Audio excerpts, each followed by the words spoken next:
Hello students, myself Dr. C.R. Chaugule, Head Department of English, Gopal Krishna Gokhale College, Kolhapur.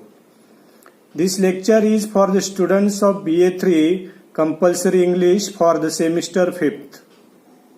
Module 2nd is Grammar for Competitive Exams.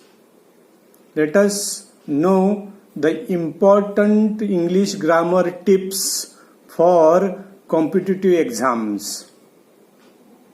You can achieve a good marks only if you have a depth knowledge of English grammar. English grammar is an important topic in competition exams. Practice the English grammar tips on a regular basis that now we are going to learn in this lecture. Let us see the important tips. First, usage of articles. To excel in soft skills and develop an impressive personality, competence in speaking and the ability to write flawless English are essential requirements. The presence or absence of articles such as a, an, or the often makes a sentence sound awkward or even makes it grammatically incorrect. English has two articles that we call the definite article and the indefinite article. Definite article is the and the indefinite article is a or an. The is used to refer to specific or particular nouns. A or an is used to modify non-specific or non-particular nouns.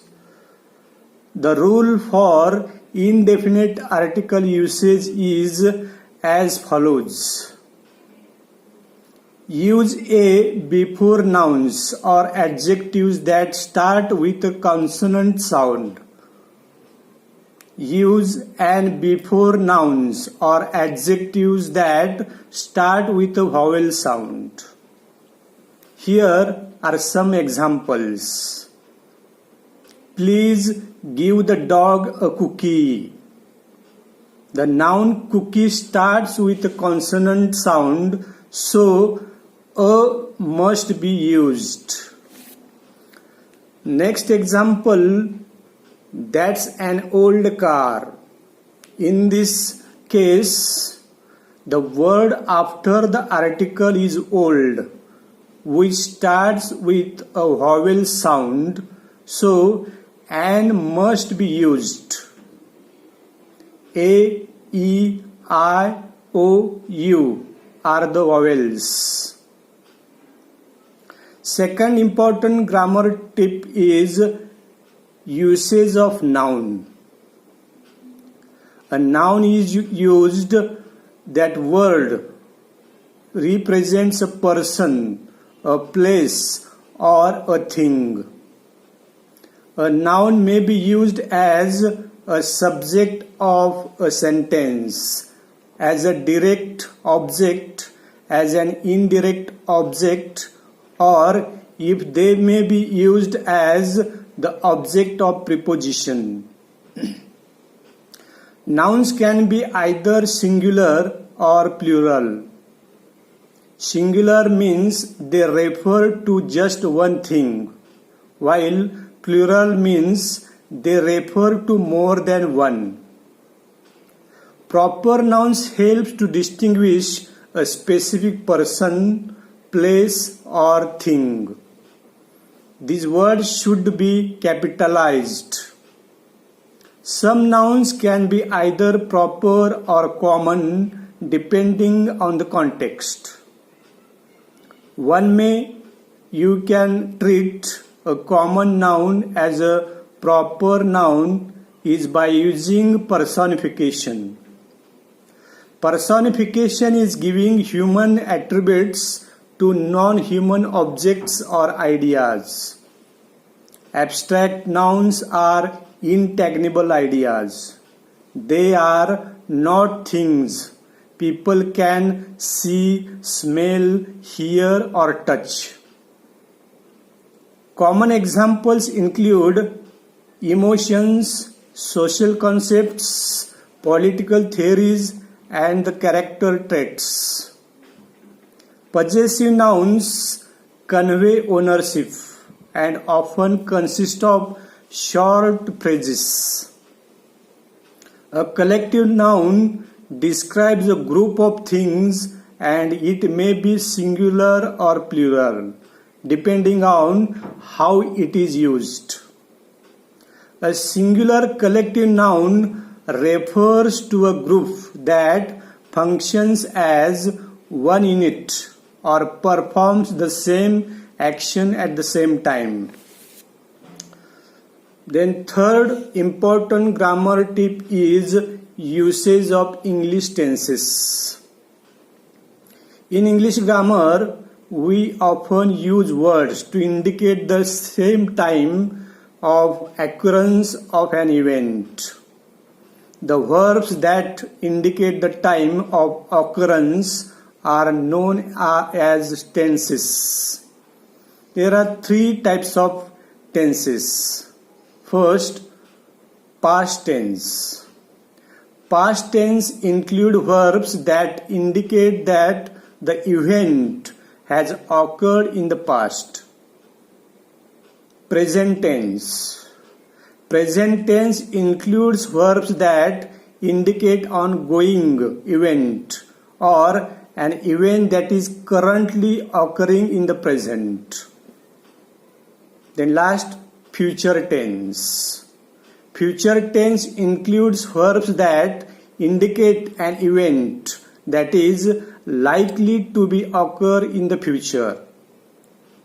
There are 4 aspects of each type of tense, giving us a total of 12 types of tenses in English grammar, that is simple, progressive, perfect and perfect progressive. I think you have a basic understanding of the different tenses and verb forms. It aims time to learn how to use tenses in your writing. It may seem straightforward, but writers take a fair amount of creative license when deciding how to use tenses. Let us see some tips for using tenses in your writing. First, know your journal. If you are working on academic writing, you will likely be bound to a singular time frame. Second, choose a tense that serves your narrative technique. Then, keep tenses consistent and play with time shifts.